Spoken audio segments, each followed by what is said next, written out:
Brian McFadden here, being joined by former lightweight heavyweight champion of the world, Hall of Famer, UFC Hall of Famer, Rashad Evans, joining me here. Rashad, how you doing? How you feel? I'm good, man. I'm feeling great, man. So when you look at your career, of course, I know you're very, very knowledgeable in terms of fighters, UFC fighters, right? So we're gonna do a blind ranking. We want to test Rashad's knowledge. Right? We're going to test his knowledge. This is his list, not mine. So if you got an issue with his list, at Rashad, right? So what I'm going to do is I'm not going to give you the 5 guys. I'm just going to go name for name. You got to rank each one. One being your best. First name, Anderson Silva. 2. Okay. Rampage Jackson. I'll say 10. No, 10. You can, the lowest you can go is 5. Oh, yeah. 5. Oh, 5. Top 5. Oh, top 5. I'll say 3. Rampage is at 3. John Jones. 1. 1. Khabib. 1. No, it's only gonna be 1-1. Only gonna be 1-1? Yeah. So right now, whoa. you just did your top 3. Oh, so it's top. Top 5. I'm misunderstanding the rules here. So so Rampage is at 5. Then I got Anderson at 2. I got Jones as 1. I got Khabib as 3. And the last one is Conor McGregor. He only can go 4. Yeah. So your list consists of John Jones 1, Anderson Silva 2, Khabib 3, Conor 4, Rampage 5. That's your top 5. Okay, that's your list. All right. So when you look at your career, everything that you were able to accomplish, who's the one fighter?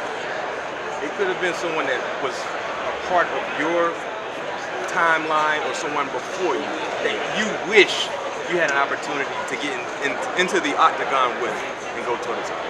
And you didn't. You didn't fight this person. There's 2. There's Vanderlei Silva and there's Shogun. And it's based on the fact that I had tremendous respect for both of these athletes. Like, Axe Murder back in his day was the most vicious fighter you'll ever see. And then you had Shogun also coming into the UFC from his pride days. He was like scary, you know what I'm saying? The way he fought was just at a ferocious pace. Those guys over at Shoebox, they used to get down. So I always wanted to fight those dudes because when I came in the fight game, those were the guys that I was looking at as far as competition. So if that was to happen, if it could happen, hypothetically speaking, how do you think you would fare against these two guys? Back then or now? In your prime. In my prime? In their prime, your prime. I would have won. I would have won because what I would have done, I would have taken them down. And it would have been hard, right? Of course, these dudes ain't no slouches, but I feel like with my skill set, my ability to land some bombs, and my ability to transition to the takedown, I feel I would have been able to get the win. Because that's why I wanted to fight him. Yeah. And you, 9 times out of 10, you want to fight people you believe you can beat. Right. Yeah. Have you ever fought someone you didn't really think you could beat? No, you know, I never fought somebody I didn't think I could beat, but I had doubts. Like, having doubts going into the fight, it is kind of something that happens.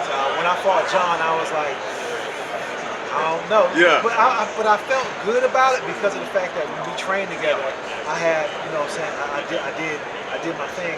So I was thinking, like, all right, you know, if I can walk in and do what I did in training, then I should be able to do my thing. But I was looking at the fact that, I knew the fact that John was one of the most creative fighters that I ever trained with. And he had these attributes that were just so hard to just deal with his length, with his leverage, and just with his mindset going into the fight. That's an honest perspective because I know as fans, we don't really think a fighter is going into a particular match like, I don't know. But that's an honest perspective because I think that's what sports is about. You know, when you're fighting or playing against some of the best they ever do it, you kind of have that a little bit of, not doubt, but extra concerns. You know what it is? It's understanding, like, once you've had the ups and downs in the cage and you realize what's on the other side of the win and how devastating it can be if you get a loss, then it has you approaching the fight a little bit differently. And then, like, even though you may feel uber confident, the night of the fight or the night before the fight, your mind sometimes take you down an emotional roller coaster, that mindset where you just like, you go from being uber confident to being like, I don't know if I can do it. And it's just riding that roller coaster until you get your hand raised. That's fair. I love it. I love the answer. Next question for you. I want your honest, unbiased answer. Who's tougher, UFC fighters or football players? I mean, without a doubt, it's the UFC fighters. I mean, What do you mean without a doubt? Without a doubt, listen. This is no shade on the football players, but I'm gonna be honest. Once y'all get out of college, y'all don't got that same mindset no more. Y'all don't got that same mindset no more. But because y'all paid, you get the money, and it kind of. And now they're getting money in college. Right. So now it takes away that grind. Like if the fighters, we broke. And when you broke, you hungry, and you're literally hungry. So you fight and you train with just a different mindset. That is a unique way to look at it, because sometimes when you receive the praise and the extras that come into whatever it is you're doing, you kind of become entitled and big place. Right. You know what I mean? So I can tell you this much: you got to be a grown man to step into like ring, whatever, and know you're gonna get punched in the face a few times. You know what I mean? So you grow up for that. I think for me, there's very, very difficult parts to either side. The physical battle, for you guys, it's tough for us as well, but you're getting punched in the face, elbow getting kicked in the jaw. Right. I think when it comes to the training, I know you guys train extremely tough, but some of the things that we have to do, like the hundreds, the shuttle, being outside also. That's the thing, especially you're in the South. You know, Mother Nature, when it's 110 degrees and it's humidity, the humid is very, very difficult. But I like your train of thought, because to your point, you know, some guys do get complacent when they hit that bag early on, and they're not as hungry as some of you guys are. With that being said, what UFC fighter could be an NFL player? NFL player, what UFC fighter could be an NFL player? Oh man, I would say Jones could definitely be a football player. His brothers, he had the size, he had the ability. And I even think Tom Aspinall. Tom Aspinall, because Tom Aspinall is a big guy, but he's got that little guy kind of movement. You know, he's got the agility, he's got the speed, he's got the explosiveness, and you know, he's got that dog in him. You know, but as far as like some of the smaller weights, it's hard to really say, because with the NFL guys, one thing that you guys do is that you guys are amazing athletes. Like the athleticism that you guys have is on the next level. So to match the athleticism, So what NFL player could potentially have been a UFC fighter, if you think about some of the NFL players? Man, you know, I think a lot of them could have been. I hear it. I think that because I trained with Tony Villani over at XPE, and a lot of those guys that do the football for the off season, they come and hit the mitts and they come and train with us, and it don't take long for us, you know, doing pummeling exercises, hitting the mitts, for me to start seeing that if I polished off this little rock, it could be a diamond.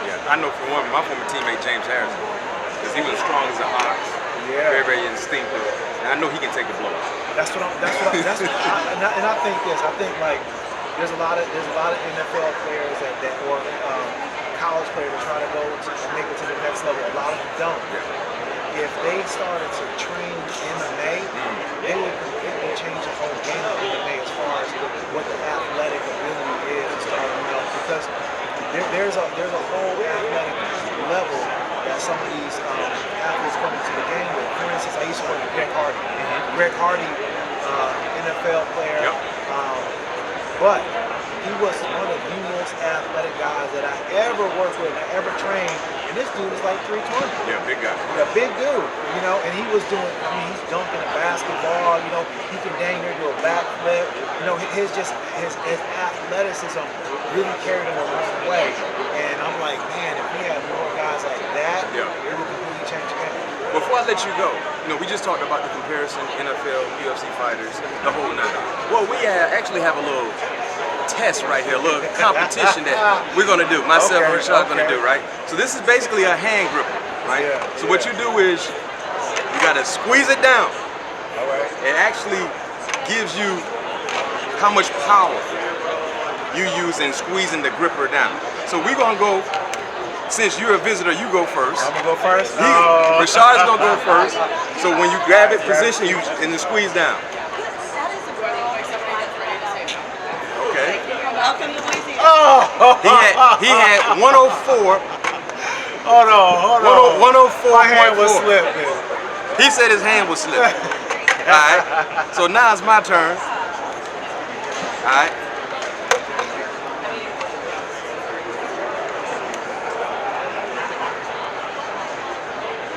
What? Let me see. I don't think that was right. Yeah, say 101. That was 1-on-1. I don't think I grouped it right. We go again. Let's go one more time. We'll go one more time. We go one more time. We go one more time. One more time.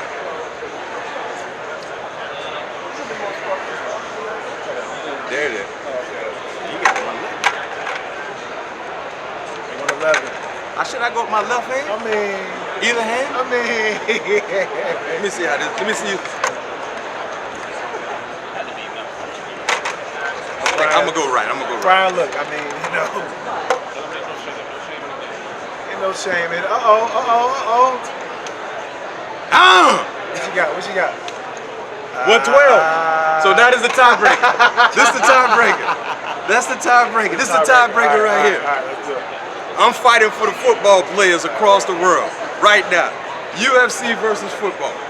NFL. Let's go. What do you got? He cooked. Hey, he's cooked, folks. Folks, and he's cooked. 114. And he's cooked, folks. Let's go, Matt. Let's go, Matt. See if we get that 15.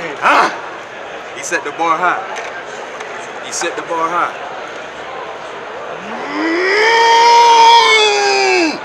And he's got 113. Hey. I lost to a great man. Rashad Evans, thank you for joining me here in New Orleans. I appreciate you, bro. Yes, sir.